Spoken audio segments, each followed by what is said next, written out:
Okay, we're going to do this live stream today. This is a follow-up video for a shorts I did yesterday, and I thought I would expand on it a little bit and also perhaps have a little bit of Q&A later on. So if you have any questions, make sure you're asking them. I do also have a few of my students here from the university. We're doing this as part of a class that is all about using social media to build your audio career. So kind of a cool group. So I'm going to make sure that they're always making comments and things on there. So make comments.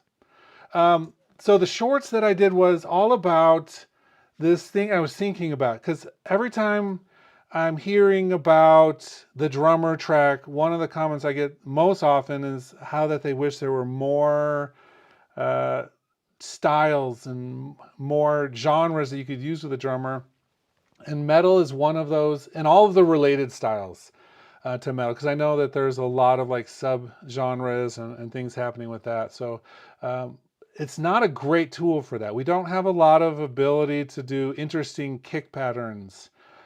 We don't have the ability to do even like popular styles that aren't metal, but kind of go into rock.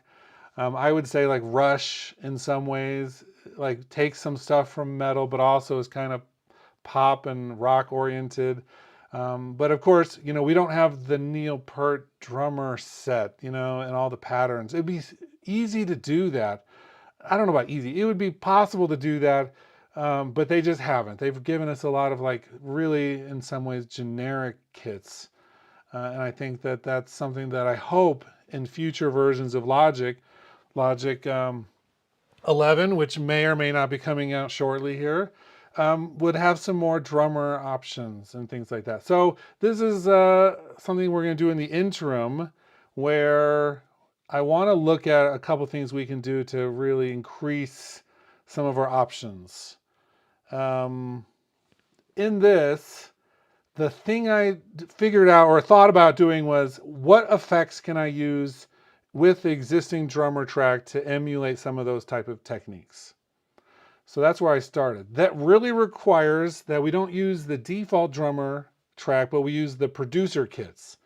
And if you've never used the producer kits, should be some of the things you use you should change that right now and start using them immediately, because they give you so much more flexibility.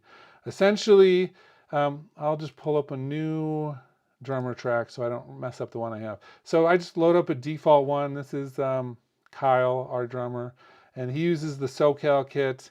And if you go down into your library and say producer kits, so the main ones are listed above. Producer kits are essentially not exactly the same kit. It has all of the same ones plus more. But I'm going to load up the SoCal, and then I have all of the different individual components. So everything from overheads, kick in and out, snare, top, bottom, hi-hat, all the way down to 2 different room feeds, which are essentially like placing a microphone out in the room.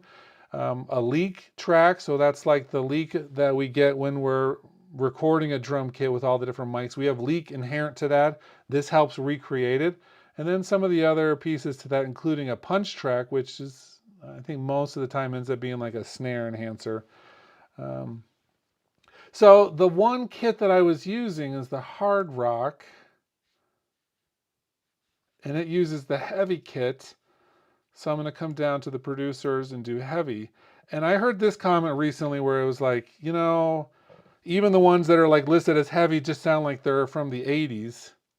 So I'm going to play just a little bit of this kit.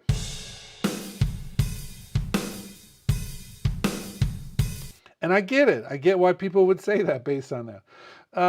But if you use the producer kit, you can come in, and the only thing that's really created by is the room mic being turned up way too effing loud. So we're going to just turn that down.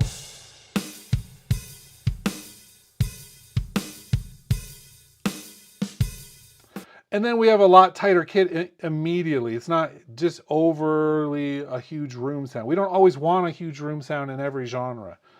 But then we can also come through And I'm just going to pull open this kit. And with a snare, it's like, I'm just going to pick a different snare. Like I often like a little smaller, not exactly a piccolo snare, but just something that like cuts through a little bit more.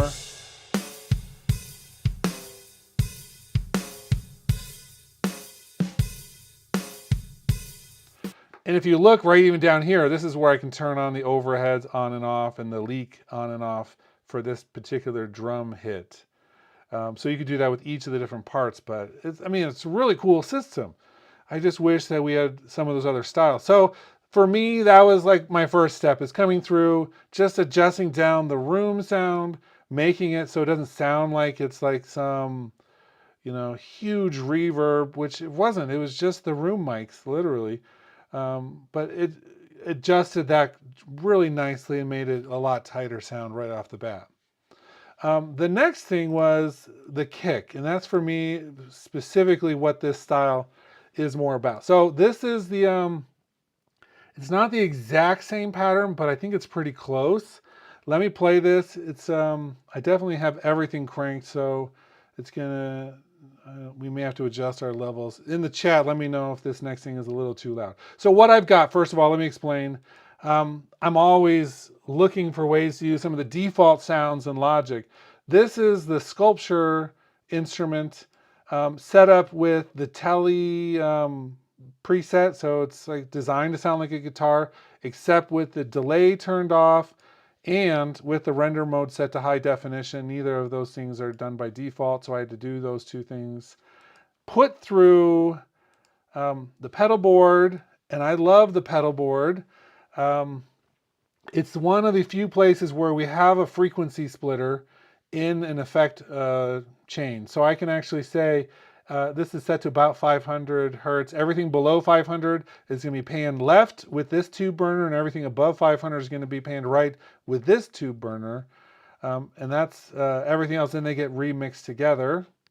So that's just some pedals I'm putting it through. And then I'm putting it through the brown out clean, which I switched a few things. I adjusted some of the settings, but then switched the mic to the 421 instead of the condenser, and then moved it till I liked how it sounded. Originally, this patch is supposed to be really modeled off of, I'm trying to think, oh man, the Brown Sound, Eddie Van Halen. And so it doesn't sound like that, in my opinion. It never has, but that's what they claim it's supposed to sound like. And then I put it through an EQ just to scoop out a little bit because I'm mixing. That's one part of the sound. It's a MIDI note that is also being, put through the scripter MIDI effect and into the guitar strummer, and it's just doing chords. So I can just play one note and it does chords. It does a decent job for this. Here's what that guitar sounds like.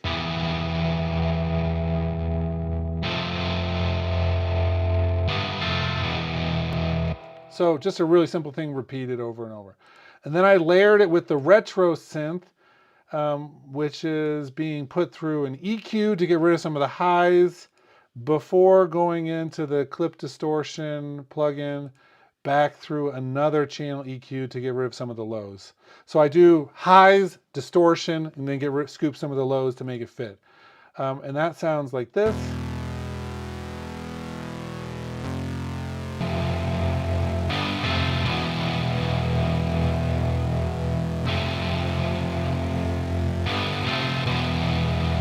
So that's the basis of the melodic instruments added in with the kick and the kit, which the only change I've made to this kit in terms of addition to what I've already said, let me go into my mixer for a second. I added a delay with a delay designer, and it's a little pattern here. So the pattern sounds, let me play the drum kit kick. That's the pattern right there.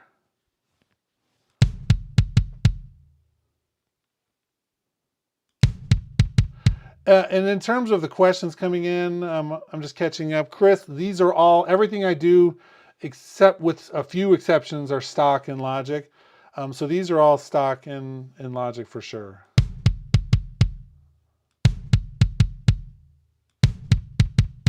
So that's the pattern I programmed.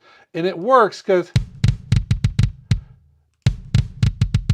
if you're doing like a set kick pattern already, that pattern I chose actually seems to work pretty well in some of the styles that I'm trying to explore.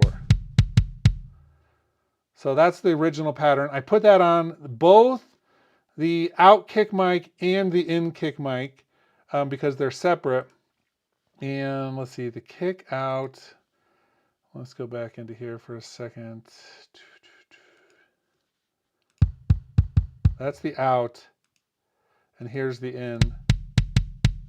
You can hear more of the beater, more of the slap on the in, and more of the tone kind of on the out. But I put the exact same one. You could do separate ones or just have it on one but not the other. And so here's what the pattern sounds like now.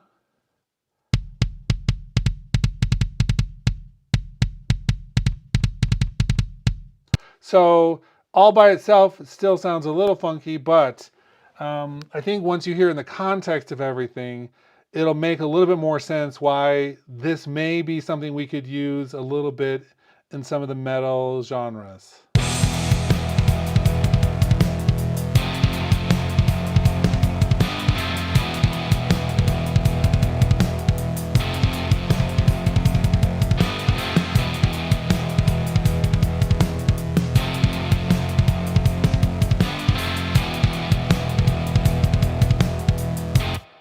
So that is why, in this case, I'm interested in being able to do that. The original pattern without that, let me turn off those two delays for a minute, sounds like this.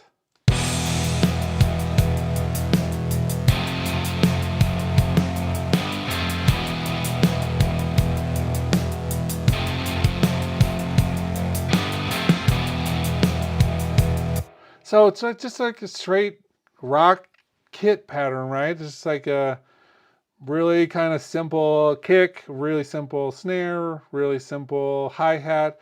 And so in order to get that, I'm not adding any MIDI to this at all. There's no MIDI being added. It's just the same drummer track pattern mechanism that Logic uses.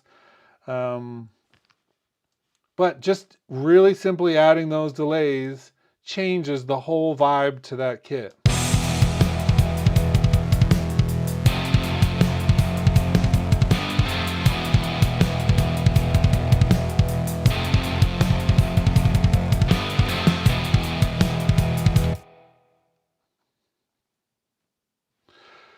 Cool. Other than that, I don't think I did with the kit. I was just thinking, I think I did one other thing from the original, and that was just the hi-hat. I think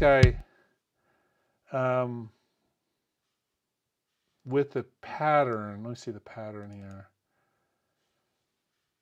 Yeah, the hi-hat, I changed the pattern from the original and took off automatic open and closing of it and kept it more closed. I think that was the only thing I did.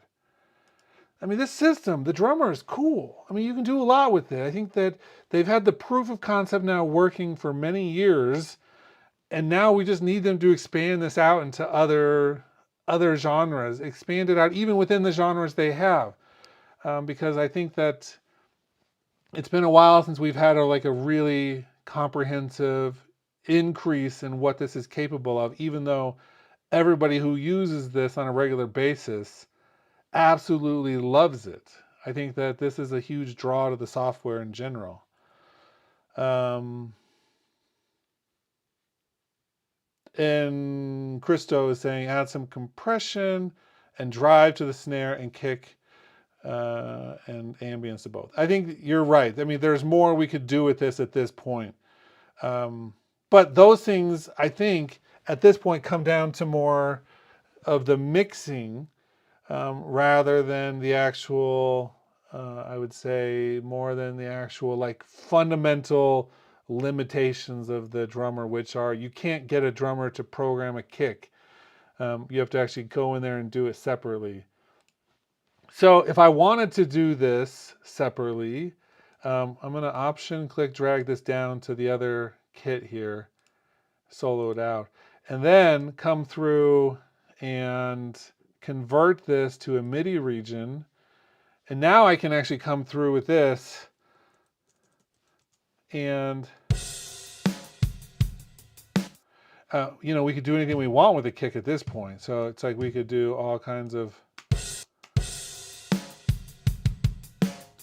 I mean, this to me, sorting this out in this way is so tedious to get the feel right every single time. With a delay plugin, the way that worked is I just kind of tweaked it, and then it found a pattern for all of it. So I guess if I wanted to do different patterns, let's delete this drummer track for a second. I'm going to do a track new with duplicate settings. And I think that this should have on it, okay, it has the delays on it. Good. That's all I was making sure. So I could come through, copy that same pattern down. And let's come into these delays for a second. I'm going to turn off, well, I'm just going to solo out the kick in, open this up, and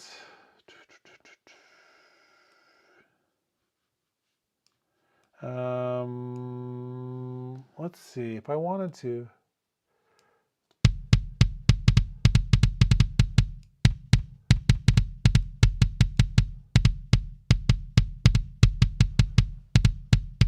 So that's a slightly different pattern. I just moved the delays around a little bit.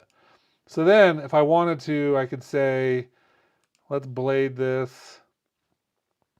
I could automate those a little bit, but I think it's going to be way easier in some cases to do something along these lines. And then just do my solo mode. No, mute. I want to do mute. That's what I want to do. Mute tool. So we start there, go like that. So then I've got the two kits with the different patterns.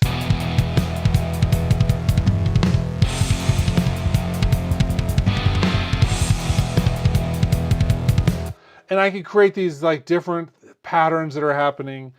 You might think, well, why you're having to run two whole producer kits? Maybe I can't do that. And that may be the case for some computers. You might not be able to just fly around with like 3 or 4 different producer kits. That's not a problem necessarily for everybody though. So if that's your situation.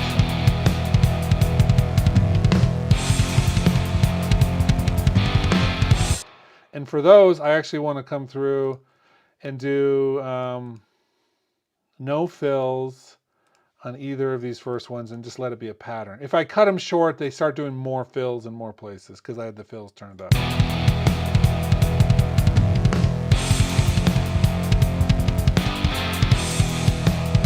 And so I can go back and forth and find like, ooh, this delay pattern sounds really amazing.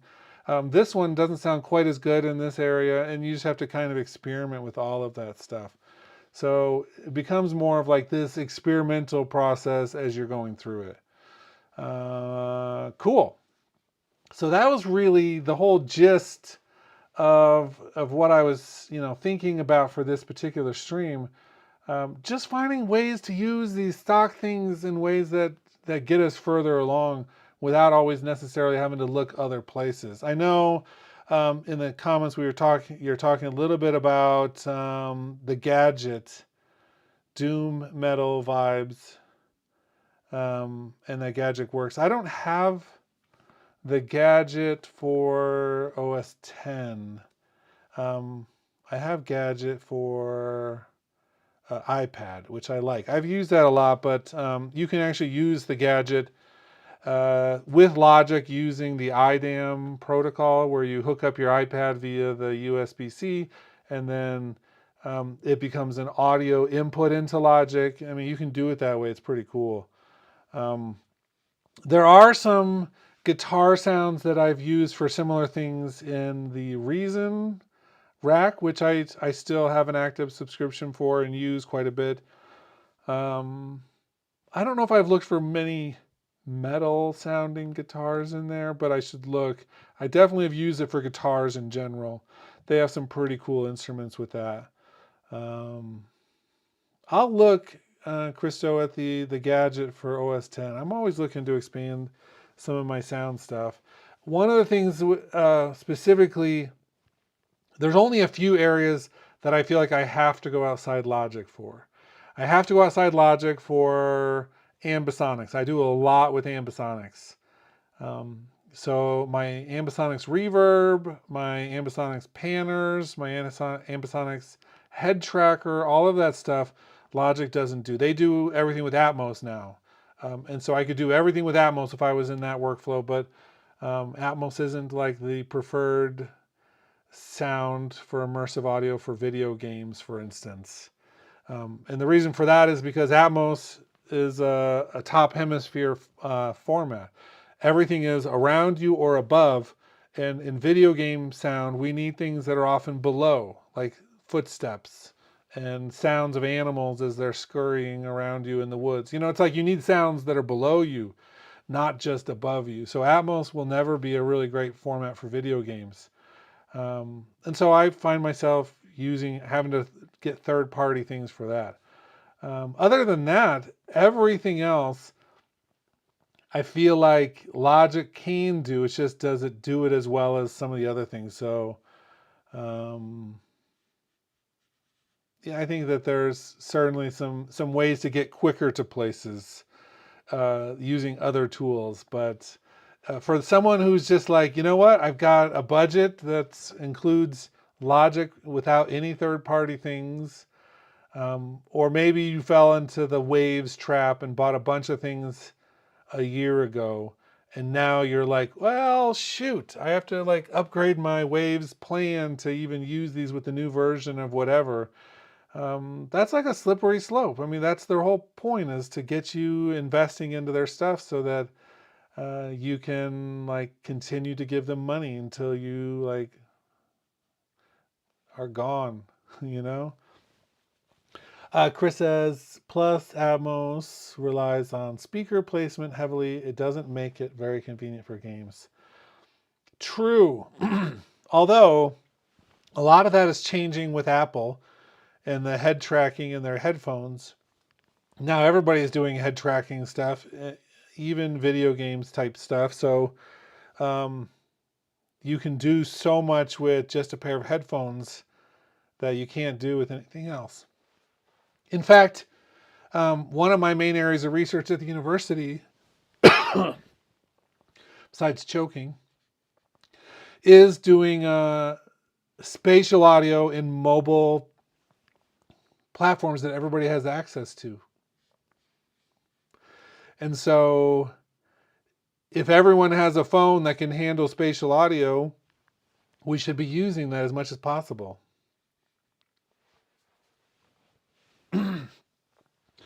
And Chris, I think you're actually getting more wrong about that too. I don't know how many of you have done this with the new iOS 16. We have the personalized spatial audio now with Apple headphones.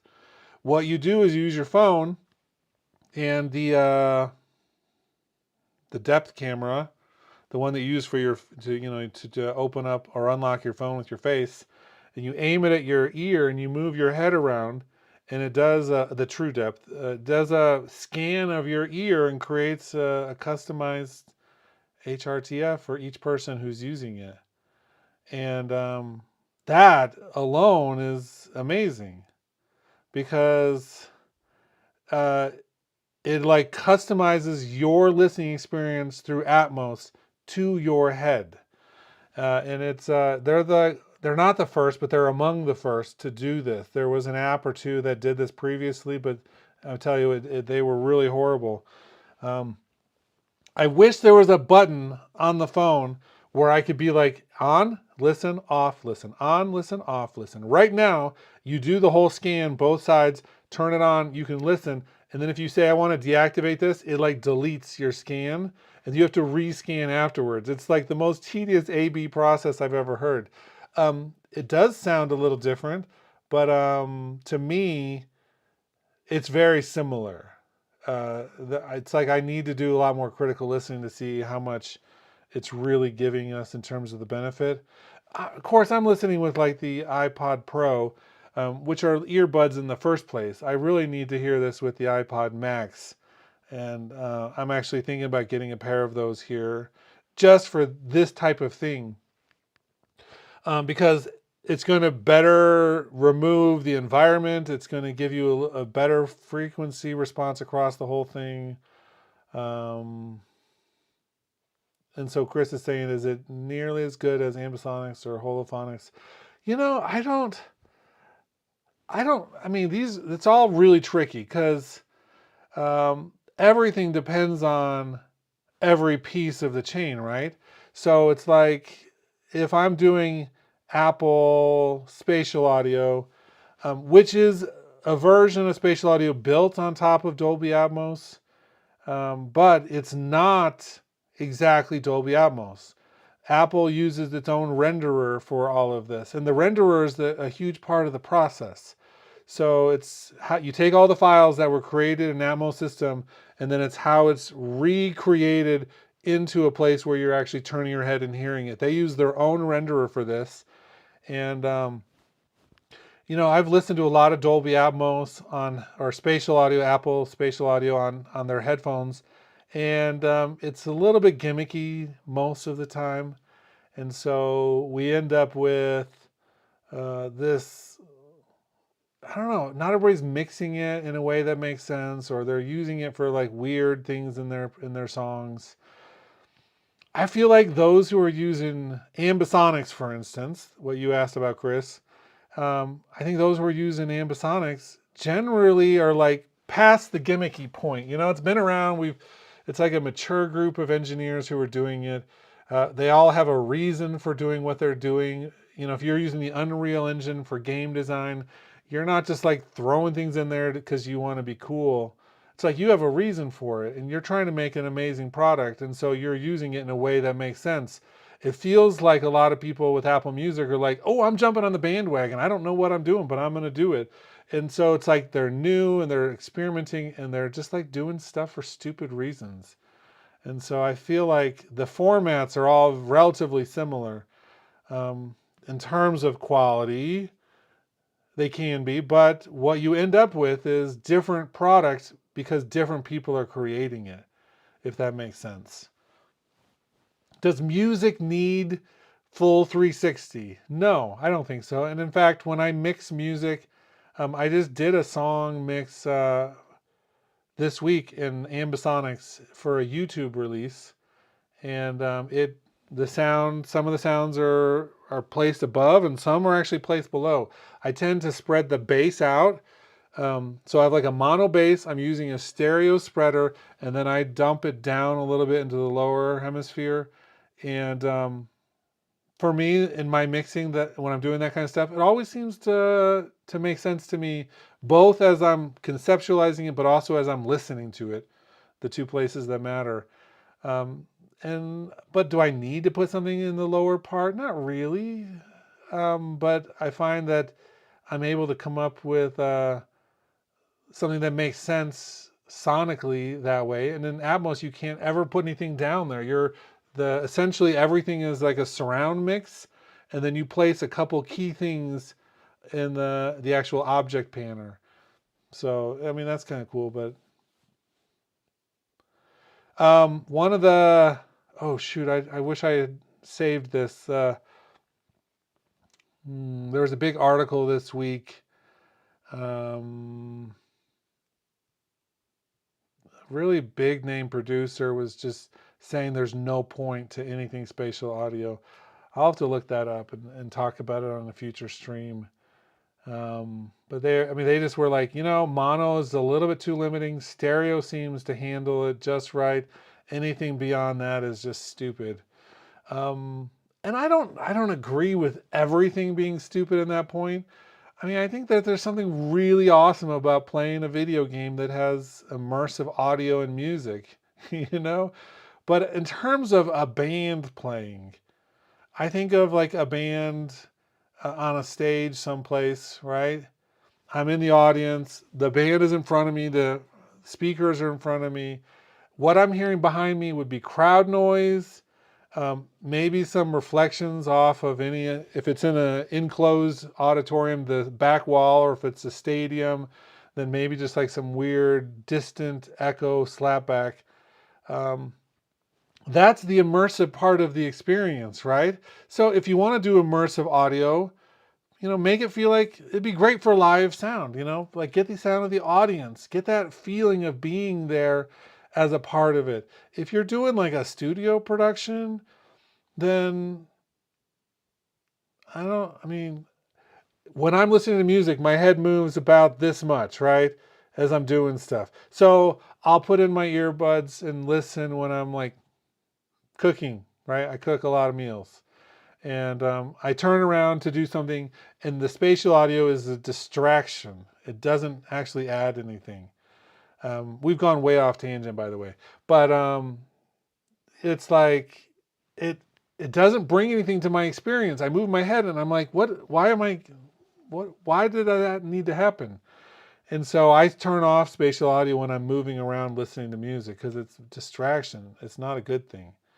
Um, but if I was listening to like a live track, I'd love to hear like the audience around. And if I move my head just a little bit, it's like you can tell that you're there, and it enhances the experience. The other thing I would say is I love the head tracking feature of the Apple AirPods when I'm watching stuff on my Apple TV. This is totally true. If it's like I'm sitting in my living room, maybe like my wife's over on like a work Zoom or something, right? I put in my earbuds, the show's on the TV, and the sound comes straight to my earphones. And any app, primarily the Apple stuff, I think some of them are adding it now for the other stuff as well. I can do like a essentially a Dolby Atmos mix with my TV and my AirPods, sitting on the couch. So if I turn my head and like there's like droids in a Star Wars movie flying around, it's like I hear all of the surround sound mix. It's all part of my earphone experience. I think that that's genius because it gives me like the surround stuff for movies in my living room where I don't even have a surround sound speaker set up anymore. So it's kind of cool. There are people, Christo, who are trying to get Atmos into live venues. I mean, I've seen a bunch of articles about this.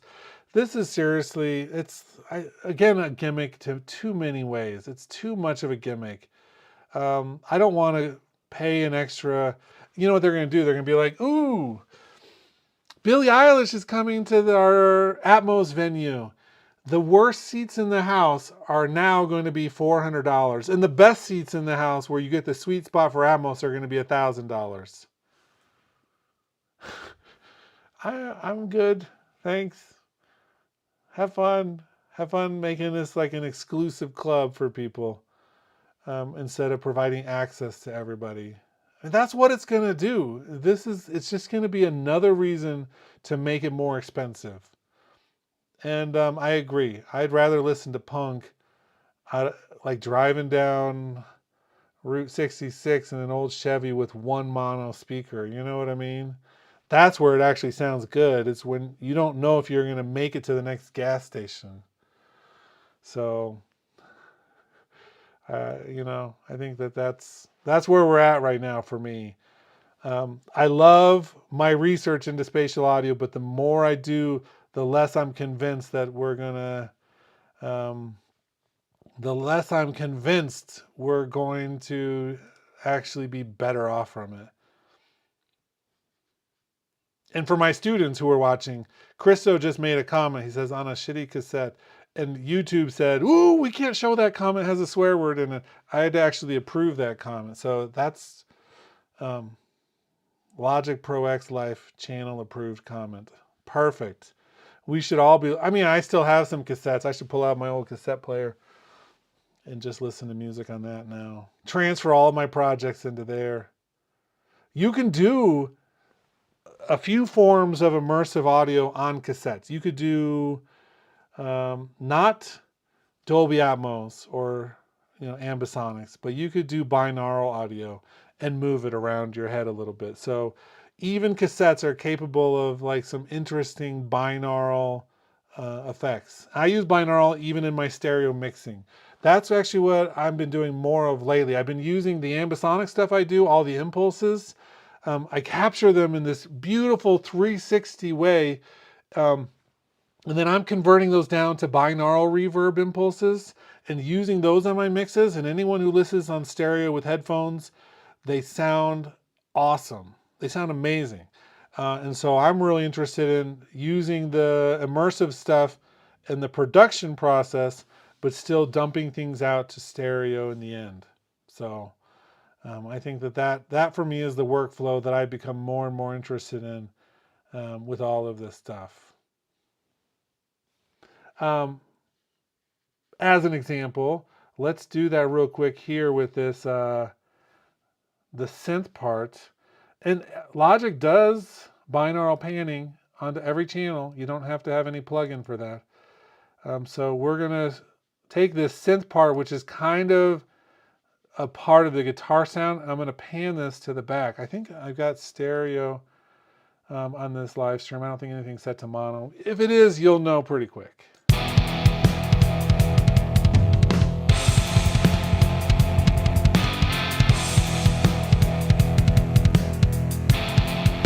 And the trick with all of this, so the moment we stop doing head tracking, which head tracking is critical to tell the directionality of sounds because you move your head a little bit and then you can tell, oh, it's over there, or it's over there, it's over there, it's over there.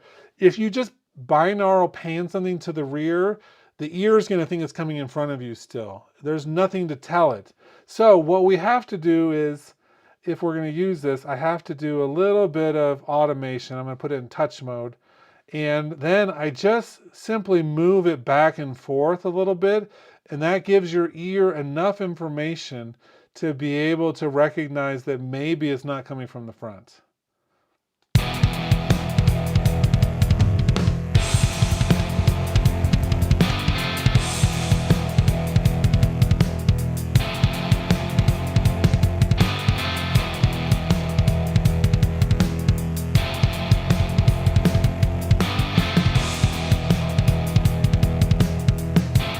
So now we've got this cool stuff that's moving around, and you actually have a much more interesting mix because it does move its placement around your head, but you have to do that movement trick. And then Ivan says you got to check out what's called a Kugel Auditorium, a sonic sphere. Now that's Atmos. I'll check that out. Sweet. I don't know what that is, so I mean, I'm learning something new. Or maybe I know what it is, I just don't recognize what that name is for it, but super cool. Okay, any questions from anybody? We've kind of been addressing them as we go, but what? Any other questions before we pull the plug on this stream in a few minutes?